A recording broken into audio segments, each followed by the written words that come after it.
Olá, que bom que você veio. Esse é o Interessância. Eu sou a Paula e eu tenho um convite para te fazer. Mas antes, fica à vontade, seja lá o que isso for para você, e vem de peito aberto. Só vem. Interessância.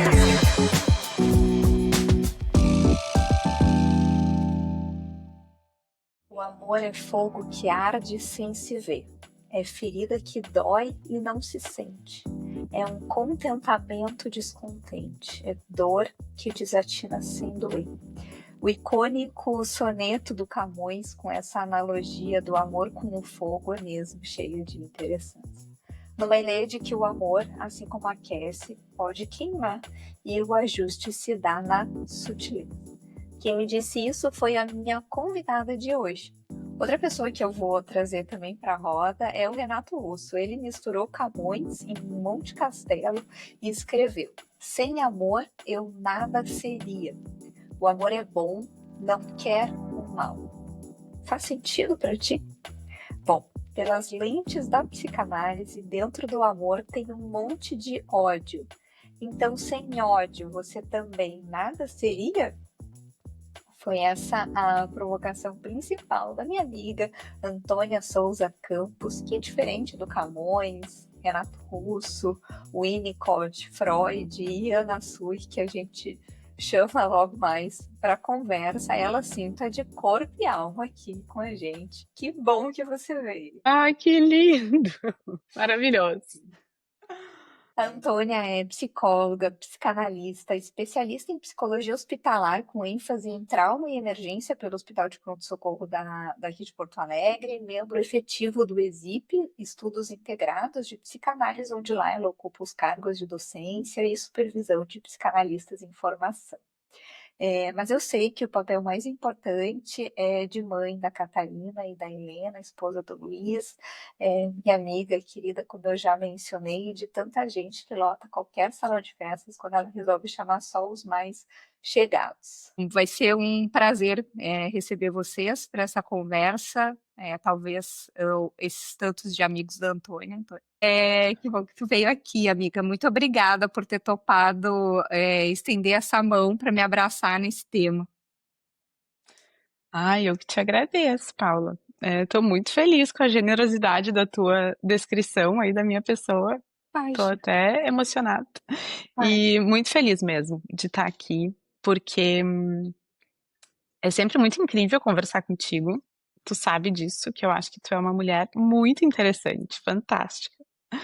E poder conversar, assim, sobre psicanálise com um público amplo é uma coisa que me interessa demais também. Então, estou muito feliz de estar aqui. E muito honrada, assim, de tu Ai, ter confiado honrada. em mim para estar num espaço tão precioso para ti. Ela me Muito entregou feliz. 3 páginas de PDF de estudos para eu poder dar uma olhada para construir esse roteiro. Espero que eu esteja fazendo jus a tudo que está aí na cabeça fervilhante dela, mas assim eu tenho realmente muitas dúvidas. Bom, Antônia, eu vou te pedir para começar me ajudando a entender, afinal de contas, o que que é o amor. Tu me disse que essa é a maior demanda que tu recebe na clínica, talvez tu, os teus colegas também, mas de que amor é esse que a gente está falando? A gente está falando de amor romântico, emocional, amor tipo sem tesão sexual, entre amigos, amor pelo trabalho, tudo isso é amor, tá todo no mesmo pacote? Começou pela pergunta mais difícil. É uma coisa que em psicanálise a gente vem tentando estudar para poder dizer alguma coisa que chegue perto do que é o amor, né? Mas até hoje a gente não conseguiu exatamente uma definição fechada sobre tudo isso. Há 2 anos atrás, a gente inclusive fez uma jornada na minha instituição científica para estudar esse tema, então de lá para cá é um tema que eu venho estudando, porque de fato acho que é a busca mais frequente por atendimento psicológico e psicanalítico são as demandas de amor. É um pouco de tudo isso, Paula, e é também uma demanda de amor aonde a gente não imagina que seja uma demanda de amor. Então, por exemplo, né, acontece de pessoas buscarem atendimento psicológico, psicanalítico, por uma demanda que pode ser nomeada como uma demanda de trabalho, por exemplo, né? E a gente vai aprofundando um pouco mais e a gente vai vendo que muitas vezes isso se transforma em uma demanda, a gente entende que é uma demanda de amor, que é uma demanda de ser gostado, de ser escolhido, de fazer bem feito, né, o que é que a gente tenha por fazer, de poder se relacionar melhor na vida. E isso também é uma demanda tanto no sentido de aprender, entre muitas aspas, a amar, né, quanto uma demanda por ser amado. Porque essa é uma questão que nos atravessa, na verdade, desde sempre, né. A gente Tu comentou da Ana Sui, né, na Uhum. apresentação, ela fala uma frase que é muito impactante e muito verdadeira, de que a gente nasce prontinho pra morrer, né. Prontinho. Bastou nascer, deixa ali num cantinho, a gente morre talvez em poucas horas, assim, se a gente durar 1, 2 dias, né, vai ser muito. Então a gente depende que alguém nos ame de uma forma muito profunda, muito visceral, para que a gente possa se desenvolver na vida, né. Tanto do ponto de vista físico, porque o amor passa por esses cuidados físicos, mas eu até me refiro aqui mais especialmente a um cuidado emocional, né, porque a gente pode fisicamente sobreviver e emocionalmente sequer ter uma identidade, ainda na vida adulta, né. Então acho que é Nossa. um pouco por aí que eu digo E dessa aí depois, questão. mas quando que não é então uma demanda de amor, Antônio? Porque pra mim parece que todos os casos é isso. Então agora tentando pensar, mas quando que não é? A pessoa matou alguém, né, não matou, talvez fosse uma demanda de É, amor também. Gente, é nesse sentido bem amplo, de amor bem amplo, né, aham, assim. Então, de fato, é uma demanda né, muito, muito comum. né. Bom, eu já tinha anotado aqui pra gente chamar logo Ana Sui para essa mesa aqui. Ela escreveu também, uma dos pontos que tu destacou, né, que amar é algo que aprendemos, então, sendo amados, né, que as nossas primeiras experiências de amor são, irremediáveis, né. Comenta que essa ideia da busca de completude no amor romântico, de preencher os nossos espaços de falta, né, daqui a pouco de ter esse encaixe perfeito da outra metade da laranja, né? Porque e que no final das contas esse encaixe ele não pode dar certo para que reste a falta e que é na falta que a gente vai ter o amor. É tão bonito, ela fala em submergir o amor a partir desse Uhum. espaço de falta, né, a partir dessa incompletude, o quanto é natural que a gente busque essa completude, né, alguma coisa que nos complete e tal. É tão bonito isso, tão potente. Comenta um pouco o que que cabe dentro de tudo isso, né, de toda essa fala, assim. Uma das coisas, até puxando uma fala tua, assim, né, de que essa completude que depois a gente vai buscar, né, como se uma pessoa pudesse encaixar na outra, não só isso não é bom, como isso é impossível de acontecer, né.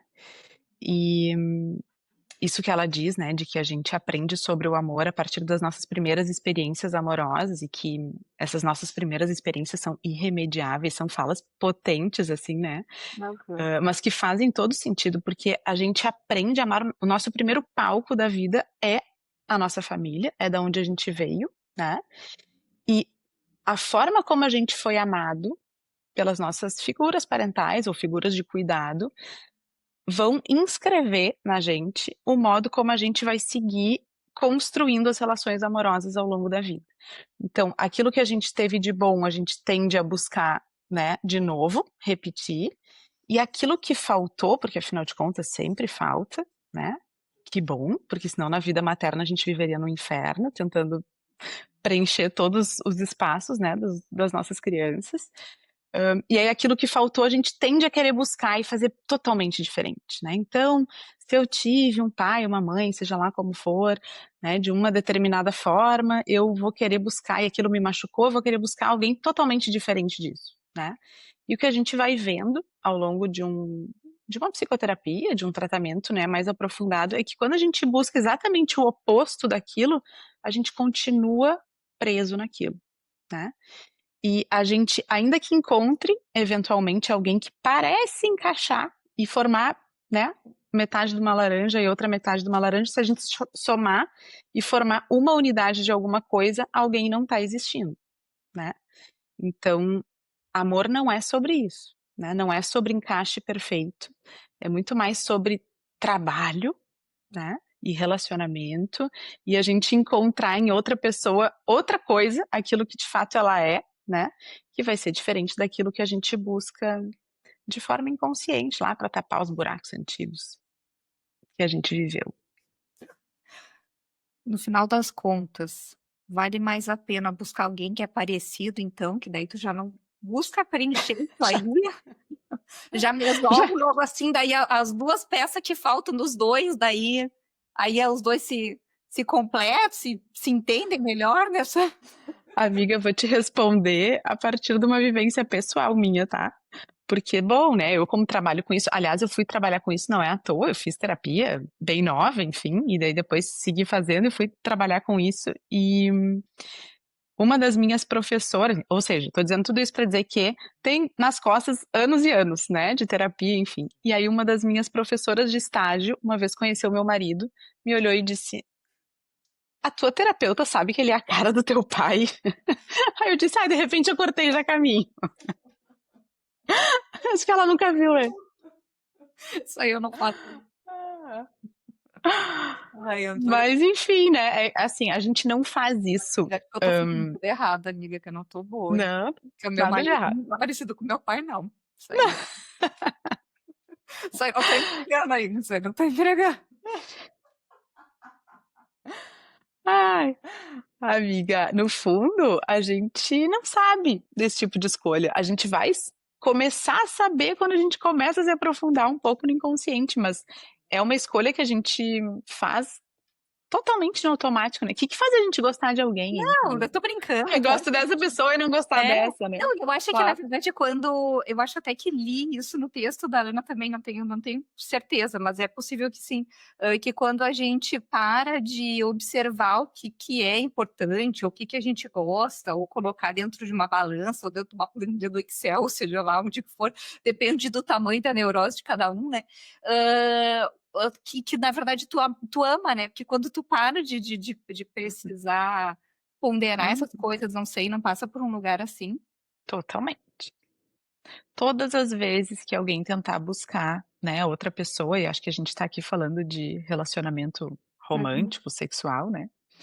Todas as vezes que a gente tentar buscar alguém, tentar buscar baseado numa lista, isso vai falhar, invariavelmente. Inclusive, isso às vezes significa que a pessoa não tá muito aberta, né? De É, fato, para um relacionamento. Então ela diz que quer, mas no fundo não quer, é. né? Mas daqui a pouco até para amizade, né, Antônio? Porque daí, de repente, se você também tem uma lista de preciso conhecer mais arquitetas. Sim. Preciso ter mais amigas arquitetas, sabe? Assim, É, alguma coisa que não, né? Preciso ter mais amigas que gostem do uhum, mesmo não sei o quê. Não sei se dá para, se vai ter essa cola, né? Se a gente uhum. vai conseguir. Talvez isso seja aquele olhar ainda da tentando completar, né, amiga, assim, né? Esse espaço vazio, né? Sabe a sacola? Talvez isso seja o amor, né? É, é. E É eu aquilo ali que acontece. o que que cola, Paulo? Ah, então tá bom. É isso aí. Então Ah, na tá. prática a gente não vai saber explicar, né, o Então que pronto, tá cola. aí o que que é o amor, é o que cola. Então a gente deixa vocês com essa. E eu vou ver outra aqui que eu tinha. Outra parte assim interessante do texto dela, ela também diz que nós só nos sentimos amados depois de a gente ter sido odiado, né? Que a gente só sabe que a paixão ela virou amor depois de uma primeira briga. Inclusive, tu até falou, me contou ali, né, no teu briefing, né, que vocês estranham quando chega alguém na clínica dizendo que tem uma relação aí sem problema nenhum. É isso? Isso é Depois de curioso, uma né. briga, que coisa, né?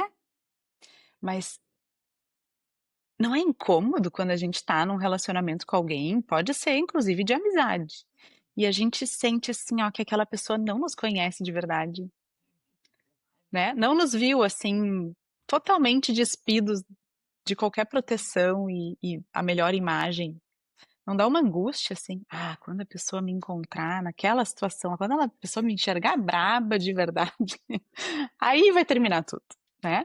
Quando ela vê que, na verdade, eu fico ansiosa naquela situação, vai ser muito ruim, né. Quando me enxergar em casa de pantufa, já era, né. Porque a gente, enquanto tá apaixonado, né, nessa relação mais ilusória, assim, não tem briga, né, porque só tem idealização, as 2 pessoas parece que só enxergam o lado bom, e isso é uma delícia, mas também causa uma certa angústia. E quando o pior lado aparecer, né, então a gente sabe, de fato, que é amado por alguém depois dessas primeiras brigas mesmo, né, depois que o ódio aparece e a pessoa decide ficar. Sabe uma coisa muito interessante? Vou te contar uma coisa clínica também, que eu acho que talvez valha a pena.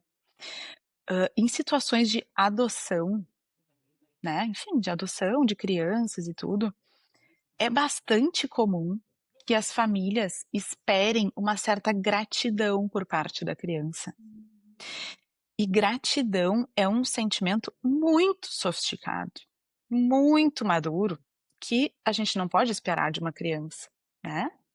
E o que é o mais comum de acontecer, né. O Winnicott, que é um psicanalista que era um pediatra, enfim, fantástico, que eu uso muito como referência, ele falava muito disso, assim, né, que as crianças, adotadas, elas vão ter que testar muito a fundo aquela família que fez a adoção, porque elas já foram rejeitadas uma vez, ainda que elas não lembrem, ainda que tenha sido num período muito precoce da vida, né. E aí quando a criança testa, testa, testa, percebe e sente o ódio do outro lado, e que aquela família decidiu ficar, ela sabe que ela é amada.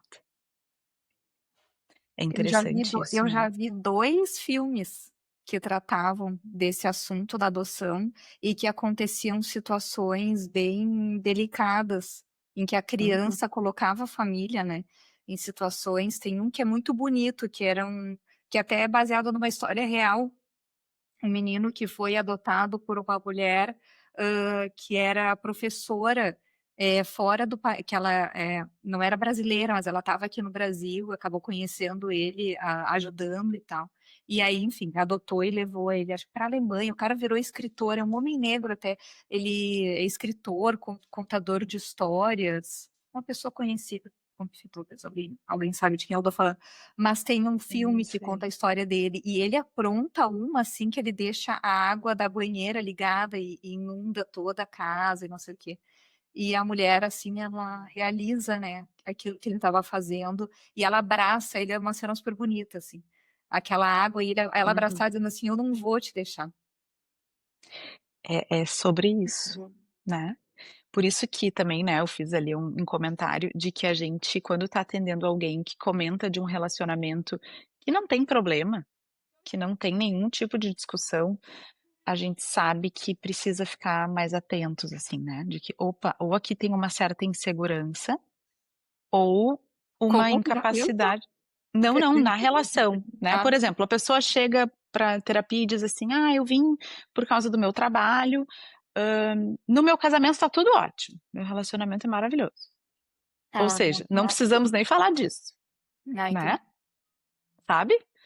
E aí a gente fica assim: "Opa, possivelmente ali é onde mais tem conflito psíquico", no sentido, assim, da pessoa não tá livre pra poder colocar as Aberta, né, coisas que gosta e que pra não se ouvir, gosta.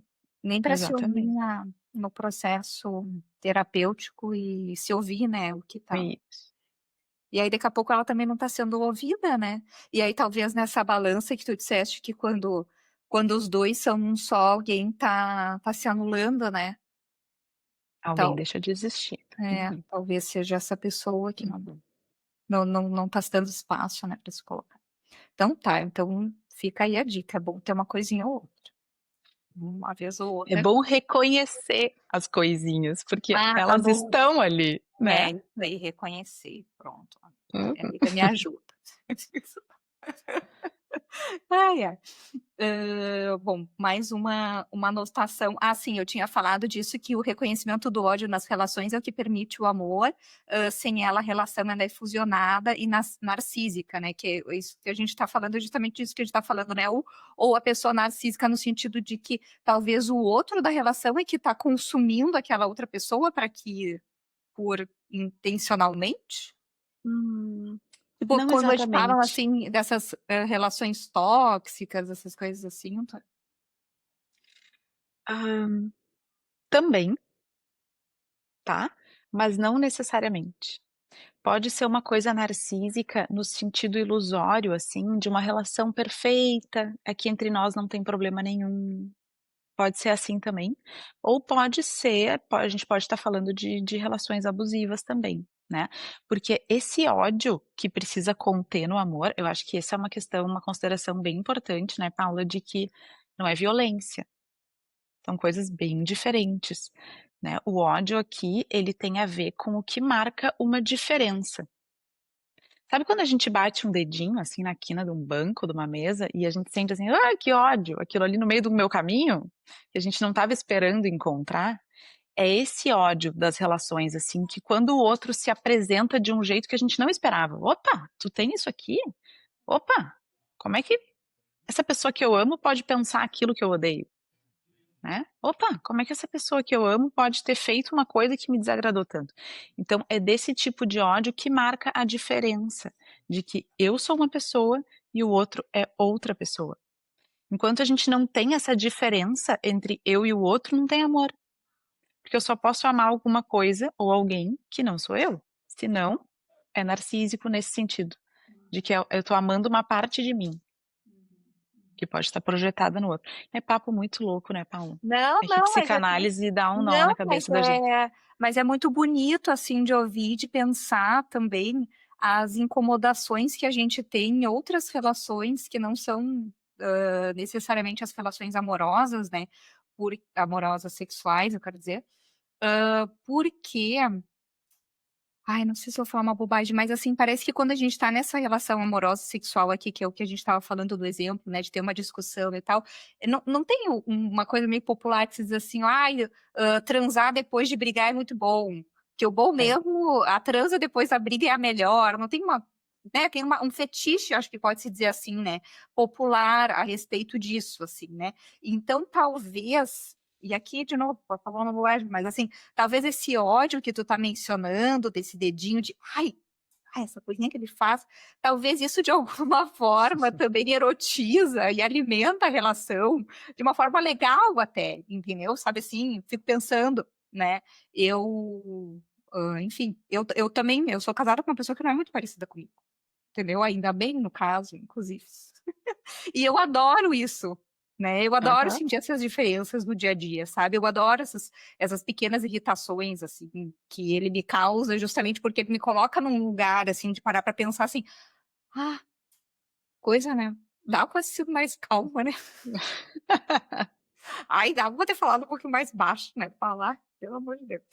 Mas, às vezes, assim, fica assim, ó: "Ai, porque não fala nada", mas, poxa, por quê? Entendeu? Mas será que é porque eu não tô achando que eu tô falando demais e eu tô incomodada que a pessoa fala pouco? Sabe, assim, uma coisa nessa linha. Mas onde eu queria chegar é assim, talvez nessa relação amorosa, que é o que eu tô dizendo, de fetichizar a situação, seja mais fácil aceitar isso que dói, esse ódio, mas em outras relações que a gente tem, talvez seja mais fácil tu assumir, hã, um afastamento, e isso virar um ranço, isso virar uma coisa, tipo assim, tu deixar de ser amiga da pessoa, depois que a pessoa faz uma coisa que tu não concorda muito e tu briga ali e se discute, deixar de ser amiga, porque, pô, é sua amiga, tipo assim, entendeu? Não vou transar depois pra aliviar, mas não, é Aham. isso que eu quero dizer, Ah, entende? entendi. Ou tipo no trabalho, fala assim: "Ah, então tá, então eu peço demissão", ou mais pra frente eu sou demitida mesmo, não preciso ficar com essa pessoa, nunca se sabe quem que eu vou Aham. encontrar. Não tem uma coisa assim? Tem, porque a relação sexual pode ser uma saída, Uhum. inclusive excelente, né, quando é assim, pra um desencontro, né. Mas tu comenta uma outra coisa que é bem importante, sabe, que é assim, ó, "Ai, essa pessoa diferente aqui e tal, que pode incomodar", no fim das contas, a gente só é capaz de gostar de alguém pela diferença. Né, olha como é uma coisa, assim, ó, a gente quando é criança, a gente aprende que a gente tem que agradar para ser amado, né, porque é isso, a gente depende de ser amado para sobreviver, né. Aí lá pelas tantas vem o adulto achando que ele tem que agradar sempre a vida toda para seguir sendo amado, e quando a gente encontra alguém na vida, assim, que tá muito tentando agradar, não cria justamente um distanciamento? Ai, "Ai, sim, horrível. Ai, por né? favor, tenta A agradar. gente gosta de quem é autêntico. A gente gosta de quem gosta de si. A gente gosta de quem eventualmente vai fazer uma coisa que desagrada, mas é assim mesmo, né? Vai ficar mais calado mesmo, ou vai falar mais mesmo, né? E é por aí que se dão as relações amorosas. E essas outras relações que não, né, as sexuais ou românticas, enfim, como a gente queira chamar, elas não têm mesmo, né, esse recurso da relação sexual, que é uma fusão linda do amor e do ódio, da libido e da agressão. Se não tiver essas duas coisas, uma relação sexual não acontece. Seja num casal heterossexual, seja homossexual, não importa, né? Então é um campo onde essas pulsões nossas, né, são essas duas energias que a gente tem para a vida, afinal de contas, seja libido, seja agressão, que elas se encontram lindamente, no melhor dos casos, né? Não, No sim, melhor dos sim. casos. Aham, claro. É. E aí, por isso que a gente precisa fazer um exercício tão grande no dia a dia para conseguir lidar com essas diferenças e assumir aquilo que eventualmente nos incomoda da diferença do outro que a gente observa, mas assumir que daqui a pouco aquilo pode ser um recalque teu, entendeu? De um troço que tu gostaria de fazer e que tu não tem coragem de fazer, Ai, ou tão comum isso, Paula, ai, muito comum, muito comum. é. Não, mas eu vou te dizer uma coisa, tu não acho que tu não vive isso como eu, né, no mercado de trabalho, assim, né, mas enfim, deve escutar muito isso na clínica, mas tem uma coisa que, uma prática no mercado de trabalho, bendito do feedback, que é um troço, assim, olha, que para dar ruim, não precisa de um pedaço, de uma unha, tá entendendo? Não precisa de uma unha. E eu, né, assim, tô há 15 anos no mercado de trabalho, né, já, né, assumindo o cargo de liderança há alguns anos, então, eu já me vi muito obrigada a estar nesse lugar. No primeiro momento, ó, vai lá, porque é legal, tá? Uma líder tem que dar feedback.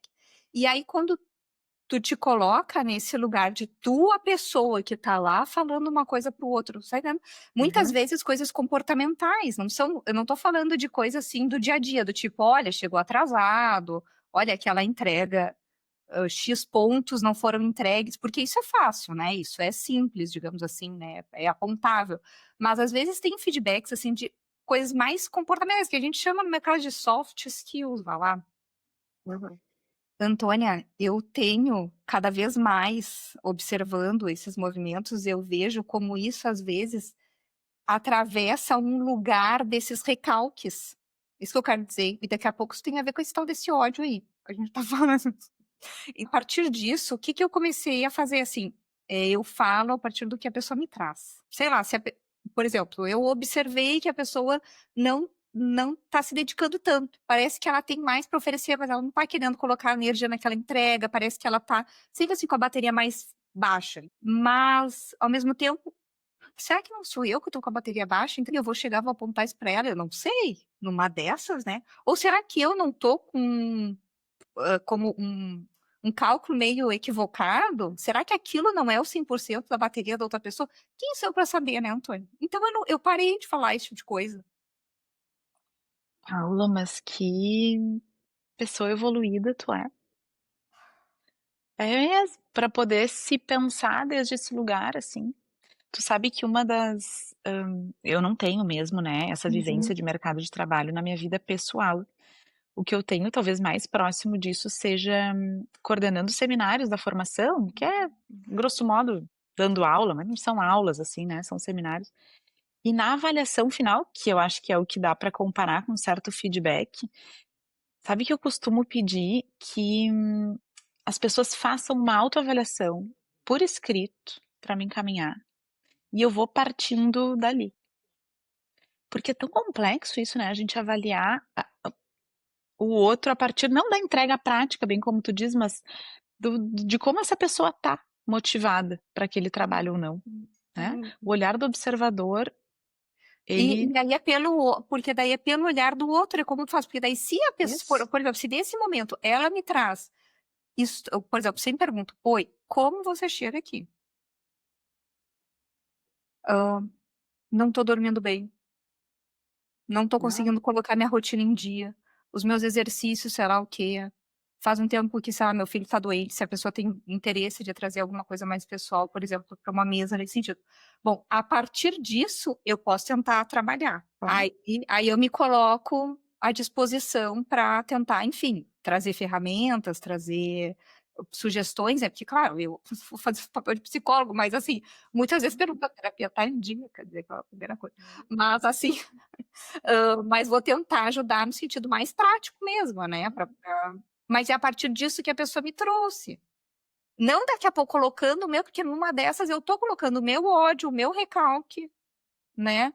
E sem perceber, e contaminando uma pessoa que não está preparada para ouvir aquilo, e que daqui a pouco, de fato, está entregando menos. Tão complicado isso no mercado, sabe, Antônio?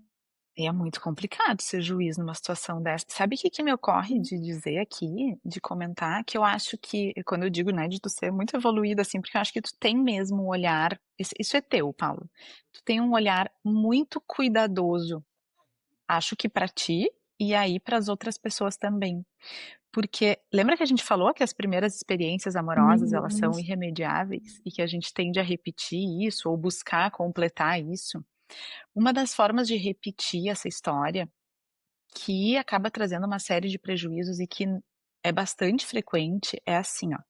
Se a gente pega uma criança brincando de boneca, por exemplo, tá? O exemplo mais clichê de todos.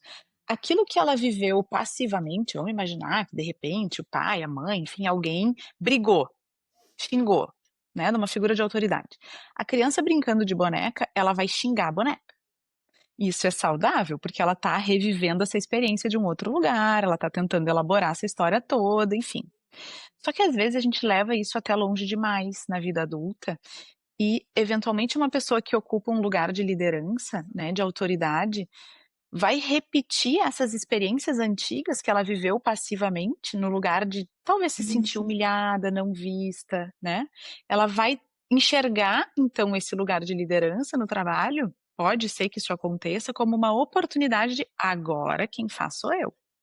Então, eu vou lá e brigo e eu aponto os erros com toda a satisfação do mundo. E eventualmente não vai ter nem a ver com aquela situação pontual ali do trabalho, né? Mas que a pessoa usa inconscientemente, é claro que isso não é proposital, né? Mas usa aquela experiência para se sentir agora o grande sou eu, ou a grande sou eu aqui, né? Isso não tem nada a ver com amor, né? E daí não é esse o ódio que tem que conter no amor, de fato. Isso é muito mais violento, é muito mais. Então, é que narcísico é muito clichê, né? Mas é muito mais sobre não enxergar a outra pessoa. Quem é a outra pessoa? Como ela viveu aquela experiência? Por que será que está acontecendo? Ah, Uma com diminuição de certeza. rendimento, enfim, né? É verdade, é verdade. Bom, a gente já trouxe logo de cara, né, que a gente aprende a amar sendo amado, né, e a Ana Sui, ela até disse que ninguém é imune à família que nasce, eu acho que tu até mencionou isso antes, né. Então, agora a gente chama o Winnicott de novo para a mesa, né, e aí a minha questão é, se tem muito ódio no amor e a gente aprende a amar a partir da nossa relação primeira com a nossa mãe, então a gente pode pensar que tem muito ódio também nessa relação mãe e bebê, né. E tu me disse que a gente já está falando um pouco mais sobre isso, né, e ainda bem, né. Algumas coisas que tu trouxe, o bebê ele vai destruir a mãe, né, que vai precisar sobreviver, e isso vai assegurar que existe amor. Como é que o bebê destrói a mãe? Ai, é espinhoso isso, né? Bom, para começar, né, Paula, nascendo. Vamos lá, né? Literalmente, né, só quem É, pariu eu e tu aqui, ó, um parto natural, por favor. por Um favor. belíssimo parto, mas um parto, né. É isso, né? Então começa por aí. E depois, o que que acontece, né? O bebê machuca a mãe. Tem tanta essa destruição física, né? Aí a gente pode pensar questões de amamentação, de falta de sono, toda essa série de coisas, né, de um bebê pequeno, que todo mundo que é mãe, o pai, sabe bem do que se trata, né? E depois isso vai amadurecendo para uma relação emocional mesmo. Quer ver um exemplo? Tu já deve ter vivenciado isso com a Alice na tua casa. Às vezes a gente quer que a criança faça alguma coisa porque é importante. A gente está atrasado, tem que calçar o tênis, tem que escovar os dentes. E aí a gente tenta de toda forma, amorosa, lúdica. Vamos tentar esse aqui, quem sabe Olha, isso esse? nunca aconteceu comigo. Nunca na tua casa, só na minha. Ou só foi um dia. Ah, então. Aí o que que acontece? Às vezes chega uma terceira pessoa, nada a ver, que a criança pode nem ter vínculo nenhum, e aí vai lá assim, tá, então vamos aqui, comigo vamos calçar os tênis. E aí vai lá a criança bem faceira e calça os tênis. Isso dá uma certa dor, assim, né? Ué, o que que eu tô fazendo de Poxa vida. errado? Puxa vida, né? E a criança, ela precisa fazer isso, porque isso é espontâneo. Até para que ela possa se diferenciar emocionalmente do pai, da mãe, é uma tarefa para uma vida inteira que a gente possa ir fazendo isso, né? Então, as crianças, elas vão, entre aspas, né? Acho que a gente pode colocar, porque tem uma coisa simbólica nisso de ir destruindo a figura da mãe, né? E essa mãe sobrevivendo, o que que significa sobreviver, tá, Paula? Que também é meio complexo. Não é só sobreviver ali de carne e osso, né? É não retaliar a criança, né? Na medida do possível. É a mãe seguir sendo quem ela é. Isso vai dando notícias de que existe um outro ser humano ali, que é diferente do que a criança imaginou, que faz coisas diferentes do desejo da criança, mas que sobrevive a esses ataques, que sabe que vai ser assim em alguma medida, né? Eu acho que é mais nesse sentido, não sei se E aí, ajuda a daí entender. tu diz, né, que a necessidade de se tornar consciente desse ódio, né, da mãe se tornar consciente desse ódio, para não atuar no ódio, né? Se a mãe nega esse ódio, o resultado é trágico. É trágico. É bastante Eu trágico, acho porque e a gente, que e é ela outra coisa muito uma pequena frequente. príncipe, uma pequena princesa maravilhosa, tudo. Ela Faço cola tudo de pra isso ti, minha comigo, filha. mas eu Faço já tudo pra ti. Como que agora tu vai querer estudar uma coisa que a mãe não hum, gosta? Mas eu fiz tudo pra ti. Eu abri mão de tudo por ti. sim, claro. Olha que trágico que é isso, né? Uma pessoa que não pode, às vezes, dizer assim: ah, tá, eu não aguento mais. A partir daqui, vamos ver outra pessoa pra fazer isso aqui contigo. Eu volto daqui a pouco.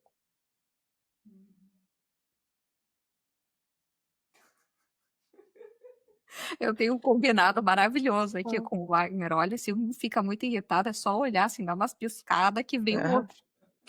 ah, Sai. maravilhoso. Tem uma E coisa assim, né? às vezes, quando eu dou meus gritos, ele olha pra mim e fala assim: olha, por que que tu me chamou antes? Tem que me chamar antes. Mas a gente tem que saber, né? A gente vai aprender. Eu acho que o principal aprendizado é a gente entender quais são esses nossos gatilhos, né? Uhum. Antônio, eu acho que a gente vai tendo que amadurecer isso, né? O que que vai ser isso que vai causar mais, né? Que vai E como tirar. é que a gente sabe disso, né, Paula? Quando a gente vai tomando consciência de que tô odiando essa situação aqui. Não tô gostando. E daqui eu vou escalonar para um outro lugar, né? Então, se autorizem a sentir as coisas, né? E poder tomar uma providência em cima disso, né? Porque ninguém é obrigado a amar, mesmo as pessoas que a gente mais ama na vida, o tempo todo.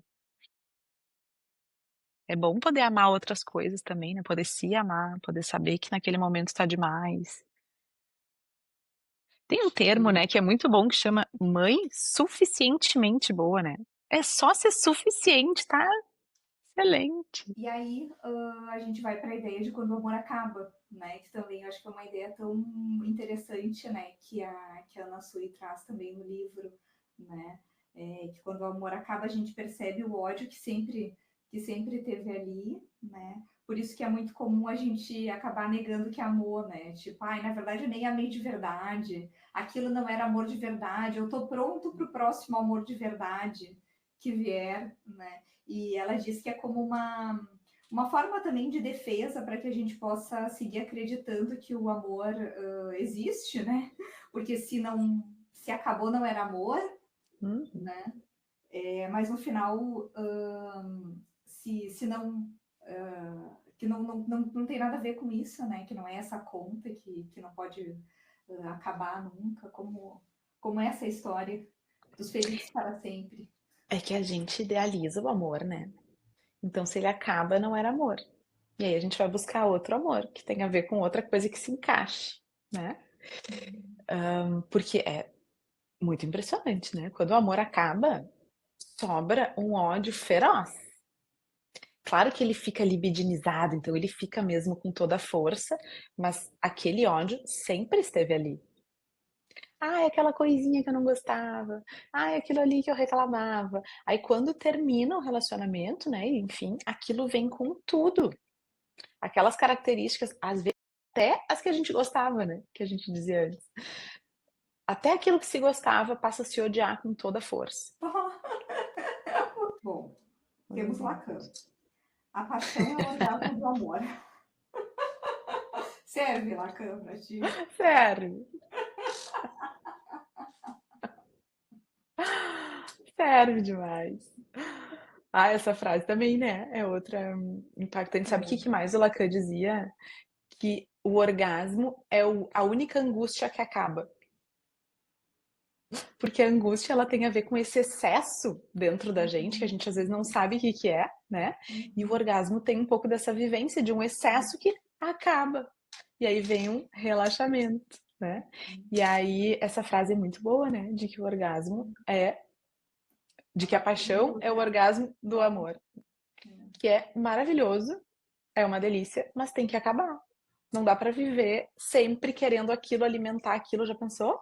Né? Fisicamente seria impossível, emocionalmente também é impossível, né? Sustentar uma paixão delícia para sempre. Aquilo tem que acabar porque o amor tem um tanto dessa paz, que é o que fica, que é a tranquilidade do que fica E às vezes aquilo depois. que tá tranquilo, que fica e que era amor de verdade, né? Em alguma situação, porque as pessoas mudam, né? E talvez as verdades, né, mudam um para o outro ou só para um, o que daí o outro dessa equação talvez seja o que sofra essa falta de compreensão de repente, né, desse término, mas enfim, que pode acabar, mas não precisa dizer que não amou antes, né? Que não foi amor de verdade, né? Enfim, como a gente acaba, Uhum.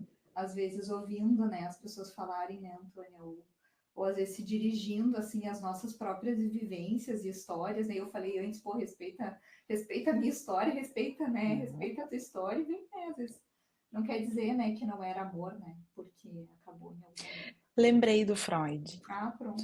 Lembrei. O que ele dizia é que o contrário do amor não é o ódio, é a indiferença.